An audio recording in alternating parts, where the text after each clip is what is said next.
Welcome to the newest episode of the Hellion Rebellion Rock and Roll Association.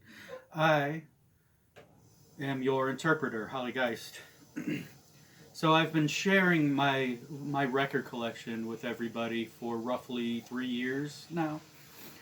And I've encountered a lot of bands that I cannot get away with playing on YouTube. I can't do Bob Dylan, Duran Duran. Believe it or not, Good Riddance off of Fat Records. You can't get away with their stuff. And the one I've been trying to do the most is AC/DC. AC/DC has so many copyrights all over the world that you just cannot get away with playing their music without having permission. I've tried their hit songs. I've tried songs that aren't well known. I've tried soundtracks. And the only people in the world who can see these videos are basically the Scandinavians. Because their freedom of information and freedom of speech laws are radically different than most of the world's. But through the power of imagination or information, this morning I woke up and said, aha, what if I do a band covering an AC/DC song? Can I get away with that? So that's what we're going to try today. And the band in question comes from the lucrative musical entity known as Birmingham, England, a band I have followed since their inception, a band called Godflesh. Godflesh was instrumental in starting the industrial metal sound, along with the likes of Ministry. They were easily inspired by groups like Kraftwerk, Depeche Mode,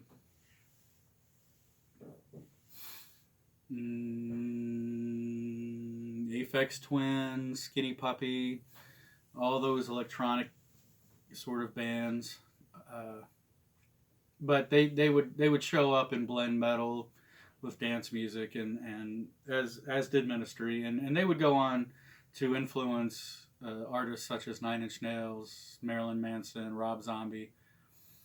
Godflesh has been around since, I would say, probably 85, 86. They would put out their first record in 1988.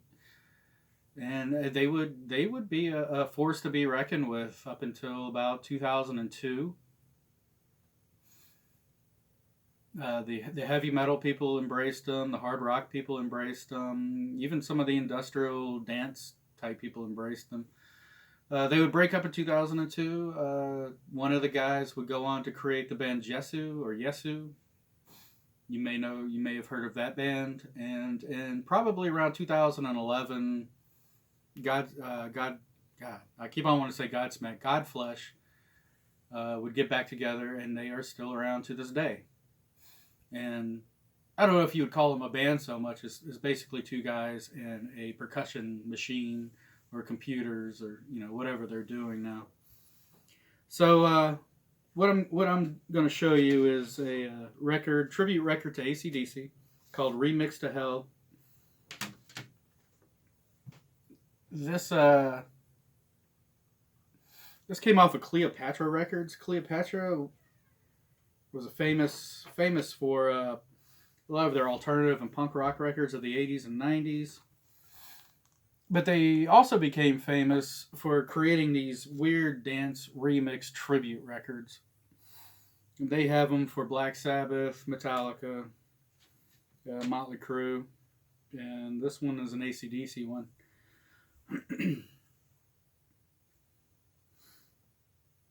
And it's basically they would take a group like KMFDM, 6 Sputnik, that sort of thing, and they would pair them up with people like Tay Me Down from Faster Pussycat, Lemmy from Motorhead, Phil Collin from Def Leppard. On this tribute or compilation record. They actually have Godflesh just by themselves doing their thing. And they will be doing one of AC/DC's most popular songs, For Those About to Rock. So let's check that out.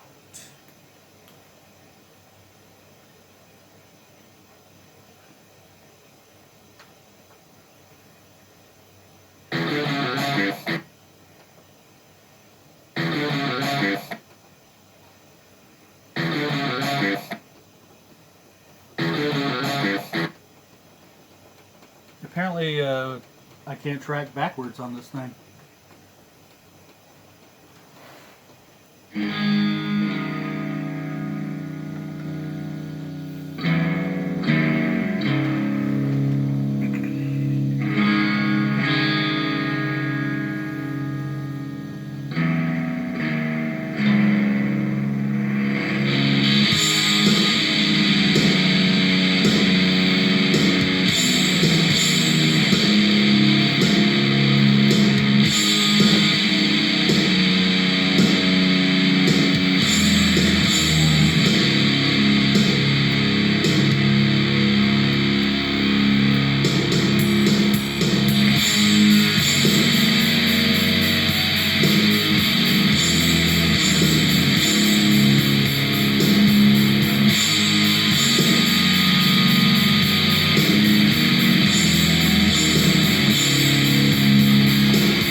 Man, I was about to take another stroll. I thought the song was a little bit longer.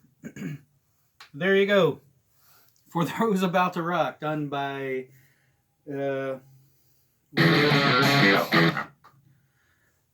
by one of the definitely one of the greatest industrial metal bands that ever lived, and definitely a progenitor of that style of music, Godflesh. Hope you liked it. See you next time. I'm close to 200 subscribers, and remember, every 100 subscriber, I do a video without the sunglasses, and you can see my shrunken in, wrinkled emperor eyes. I'll see you next time. Later.